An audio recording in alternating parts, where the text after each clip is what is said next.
सोध्नु पर्दैन नि।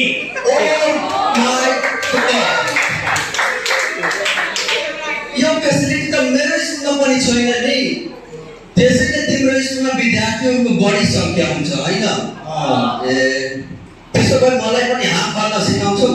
ल तर यसमा हुन्छ इङ्ग्लिस पढेर जाऊ। ए ल हुन्छ।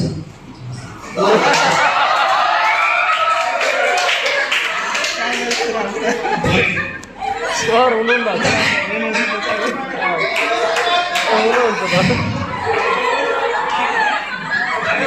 नमस्ते सर। नमस्ते सर। नमस्ते।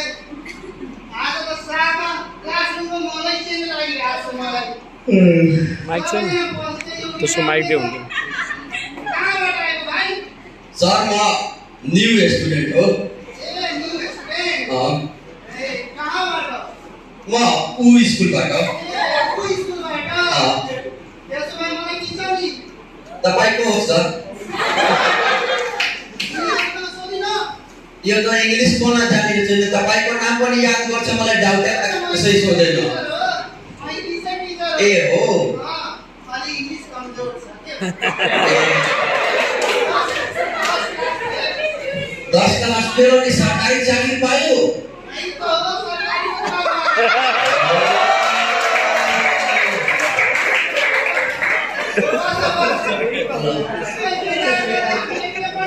माइक भएन कि आज हामी इङ्ग्लिस पढ्ने सर। अङ्ग्रेजी पढ्ने छ सर। त्यो बनाइटमा बोल्दैन भाषा त्यही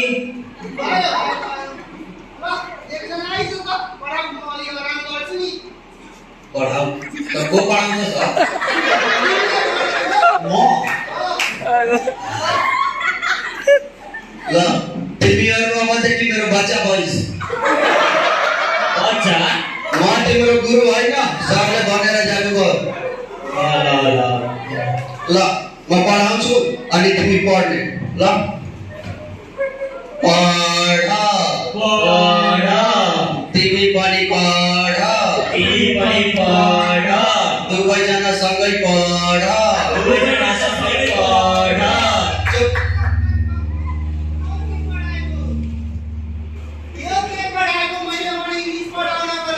हामी त तपाईँनिर पढ्न आएको छु अनि तपाईँ हामीले भन्नु त पढाउँ त हामी त के पढाउँछौँ?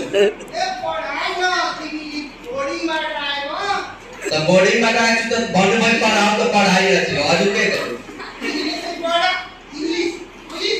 मलाई के जागिर दिनुहुन्छ? मलाई के तलब दिनुहुन्छ? के मलाई कमिसन दिनुहुन्छ? म फ्रीमा किन पढाउँ? तपाईँलाई किन हेप्ने हामी? तपाईँको आफैले पहिला त के हेपेको हुन्छ।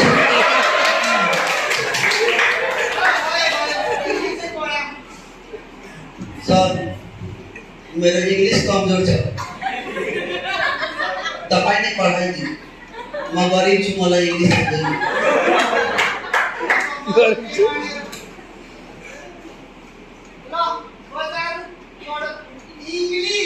इङ्ग्लिस इङ्ग्लिस इङ्ग्लिस भयो मेरो पेट भर्यो भाइ। मलाई अब पढ्न मन परिरहेको छ।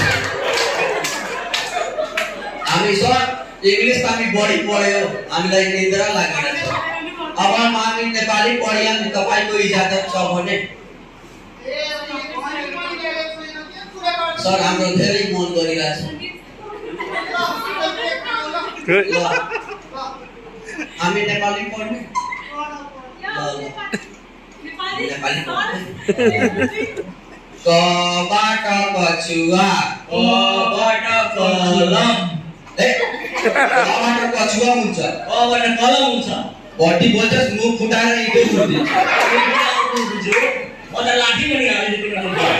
तिमी मबाट बढी पढेछस् म बोर्डिङबाट पढेर आएको छु। म सरकारीबाट पढेर आएको छु। ए हो त्यसैले बता त नबाट के हुन्छ? नबाट नरियल।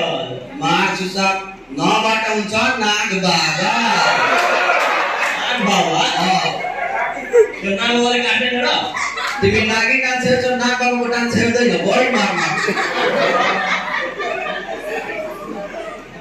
ल हामीलाई त वाक्क लाग्यो अब पढ्दा पढ्दा। यो त हामीहरूको कुरामा एक दिन मारि पनि हाल्छ। किन साथीहरू घर जाउँ? घर जाने अहिले भर्खर आएको 5 मिनेट घर जाने हुँदी बसेछ तिम्रो बिहे भएछ तिम्रो लगन चर्चा रहेछ तिमीलाई यहाँ मन लागिरहेछ गाना फटा आफै पढ्दैन अरूलाई पनि पढ्न दिँदैन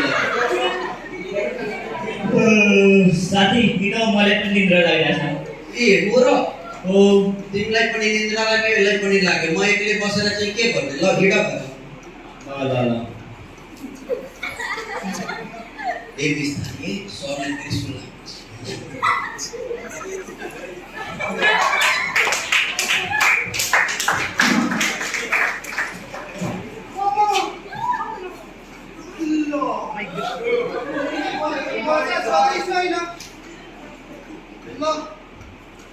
छुट्टी भयो के अब मलाई पनि जानु पर्यो है र धन्यवाद